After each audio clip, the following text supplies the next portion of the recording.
One of the worst kept secrets in the country right now is that rents are going up, and they've been going up. And there's even President Biden is now even talking about putting a cap on how much they can go up. And nobody's really discussing why. Everybody just says, "Oh, corporate greed, throw it out there." It's an easy buzzword to throw out. Well, what really is driving that increase? What really is behind it? One of the things as a scientist I like to do is understand why things occur, because if you don't understand why, you can't really fix it. I'm not sure you can fix this one, but let's look a little bit at why. Until fairly recently in history, there was no real need to distinguish between sort of mom and pop owners of single family homes and sort of big corporations, because before 2008, big investment groups, Wall Street groups, BlackRock, weren't really interested in buying too many single family homes because they figured it was too complicated to manage those spread all over the country. You just couldn't really do it right and turn a profit at it because the price of homes and the price of rents, there was always this sort of magic ratio, and there still is. Here's the value of the home. Here's how much you should charge for rent. And it kind of balances to some magic equation that sort of makes everything come out and sort of be rational for people to rent them and rational for someone else to own them. Well, in 2008, because of various reasons, the housing market crashed. Well, what were those reasons? I really am not the person to go into all of that. If you really want to learn more about it, there's a movie out there called The Big Short that explains it really, really well.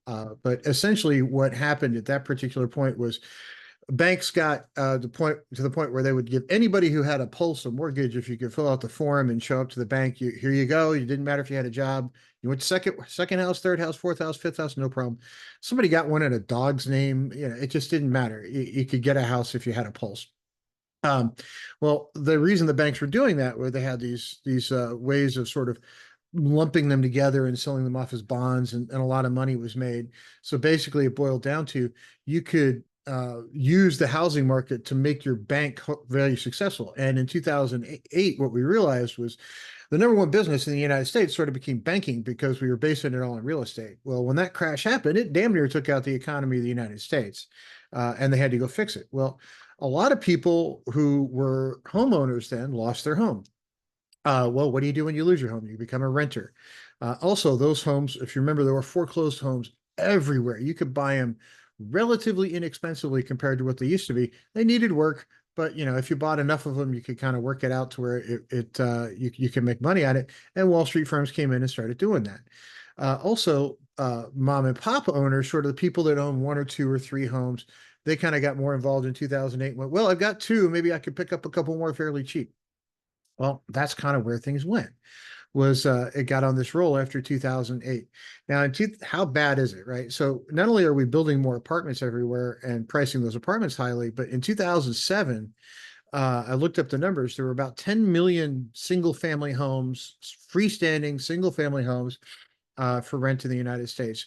Right now, there are about 10 million in 2007. There's about 15 million right now, so 50% increase. Now, if you look at who's behind all this, institutional investors, and I'm talking about people that own 1,000 homes or more in a giant portfolio, they own about 426,000 of those roughly 15 million homes that are out there today. That's not a large number. So what that means is the mom and pop owner of yesterday is not the mom and pop owner of today. The mom and pop owner today doesn't own one or two houses. They own four, five, six, eight, 10, 12. And the reason that's happening, especially now, is between 2020 and 2021 and 2022, people were getting multi-percent increases. Now, here's another problem that happened in that same time frame. It's in a different video on my channel about is there about to be a housing crash? Is between the late 70s and today, this is 2022. I didn't have numbers from more recently. The average ratio of the average income in the United States to the average home in the 70s was 1.3 to 1. Today it's 11.3 to 1. But look, 2017, here's that 2008 crash, right? There was a dip and it kind of started to come back up. Then it plateaued for a little bit, 2017, 2018, and now we're just off to the races, right? We went from sort of 8 to 12 for that ratio. So not only are homes getting shockingly more expensive, incomes are not keeping pace unless you already own a bunch of stuff.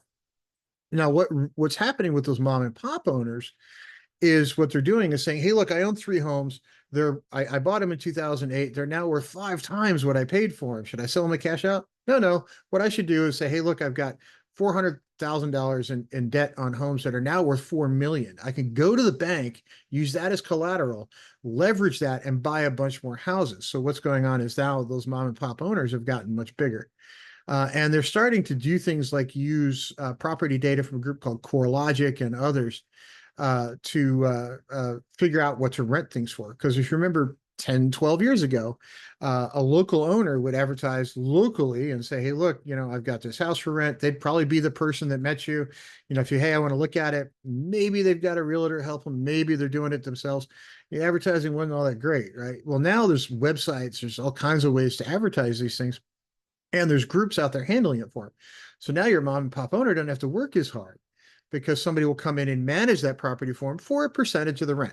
But what they offer those owners is they come in and say, hey, look, you can get, I'm just pulling a number out of the air, $1,000 a month for this home. And I dare you to find a home for $1,000 a month. I'm just using that as an example. When you're renting it yourself, if you pay me 10% of the monthly rent, I'll take care of maintenance. I'll take care of all the calls. I'll take care of making sure that people that move in are screened. You do all the credit checks, you do all that kind of stuff. And whereas the mom and pop owner may have just, not done a credit check, they might have given you a break, whatever. But if you had credit problems, well, now that's kind of gone away. But those rental companies, those rental company, the management companies are saying, hey, for a percentage of the rent, I'll do all that stuff for you, and I'll make sure they pay your bills, and you'll just get mailbox money. It'll just show up magically. And oh, by the way, I'll get you a lot more rent than you used to get because this is what we do, right? And they come in and manage it.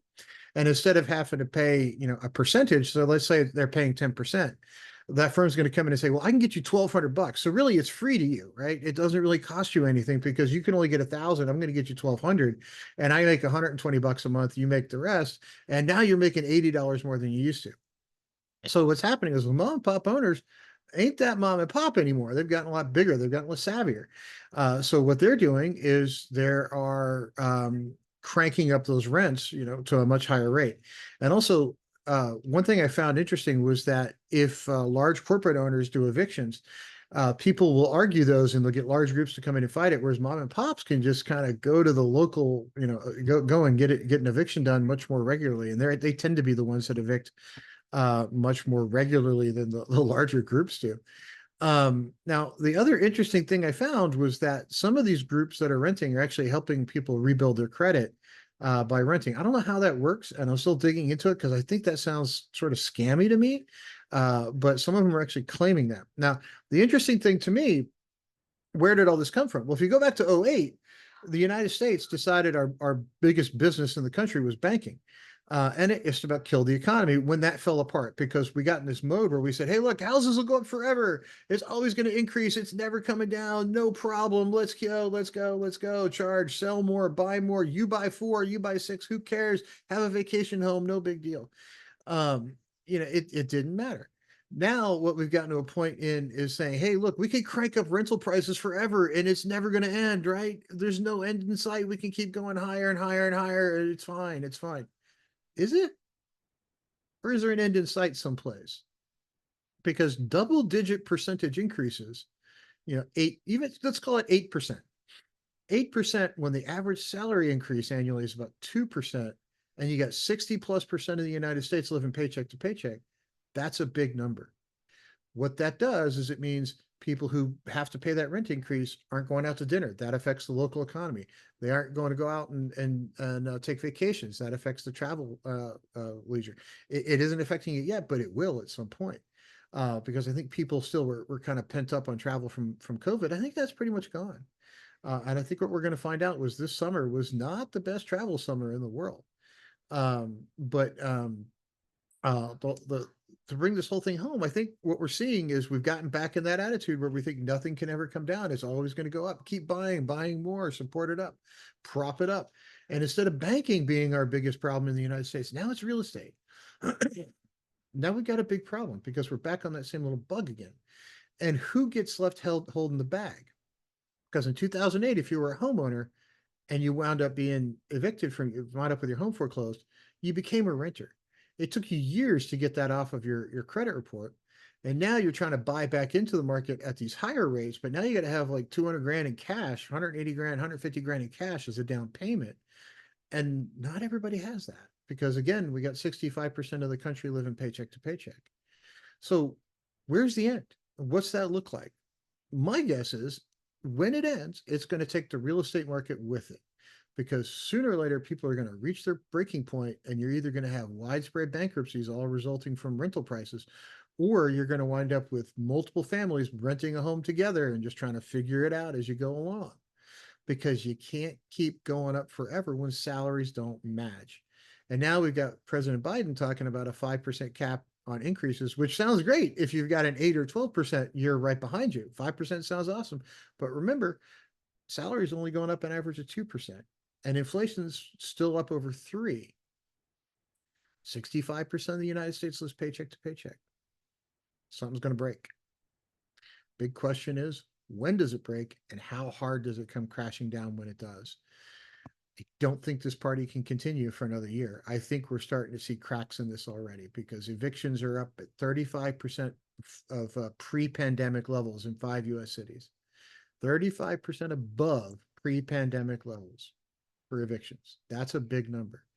When that happens, the income back to the renters isn't there. When that happens, you get rental homes thrown on the market. Prices aren't going to stay up. They're going to come down. The problem is, if you got now an eviction on your record, you're not going to get a home loan. And where do you, if you couldn't afford to pay your rent, where are you going to get the down payment on a house? And with interest rates being as high as they are, you probably can't afford it anyway because the interest rates are pretty high compared to what they were 3 years ago. I know in the 80s they were double digits and it's 6, 7% now, but we were kind of in the 2 to 3 range for a long time. So what's the end of this look like? And where is the end of this? I can't be the only person that's seen these numbers and put all this stuff together like this. This is kind of nutty. Hope everybody has a good day. Sorry to be such a downer, but if you look at all the economic stuff, it's not, hey, look, here's the silver bullet, there's the silver bullet. All this stuff is linked, and the party is about to come to a drastic finish. Everybody have a good day.